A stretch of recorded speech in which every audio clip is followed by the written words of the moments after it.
ætlaði að verða söngkona og það hefur aldrei neitt annað komið til greina, eiginlega. Og Eurovision sko alveg toppurinn að 2 og það minn hinsti dans með Páll Óskari. Lagið sem fór í Eurovision fyrir Noreg 2008, hvað heit það? Hold on, be strong, eða eitthvað, já held ég, rosalega flott lag. Ef það myndi koma Önnur Bjarnfreðsson minn, þar sem hann Georg Bjarnfreðsson ætti doktor út í Noregi, eða eitthvað þannig, nei út í Svíþjóð, var hann ekki í Svíþjóð alltaf, já, þá gæti ég hugsað að leikið hana því að ég kann að gera svona með augabrúnum eins og hann gerir, sem svona, alveg svona.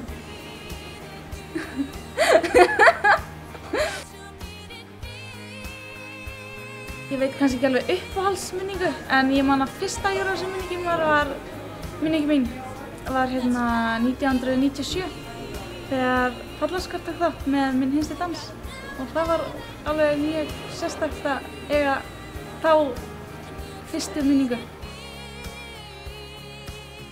Segi kannski stundum svona 7-9-13. Já, ég græti yfir öllu, alveg bara í alvörunni.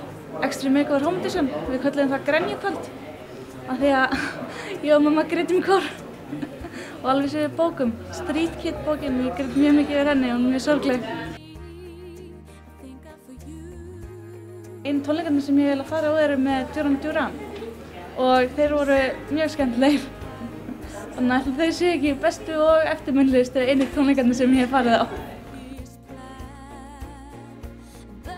Við vorum bara með osta og sultu og vínber og sátum öll fjölskyldan saman bara í sófanum og fylgdist með og það var alveg ekkert smá gaman sko. Við vorum orðið svo hátt uppi að spenningi sko að þegar úrslitin voru að við vorum þvílíkt ánægð og spennt sko og glöð fyrir hennar hönd, hún alltaf stóð sig alveg frábærlega. Þetta er bara svona venjuleg gamaldags hringing eins og hringingarnir voru örugglega alltaf held ég, svona fyrst. Mjög flott. Mér finnst mjög leiðilegt að hlusta fólk þræta og tala neikvæða hluti.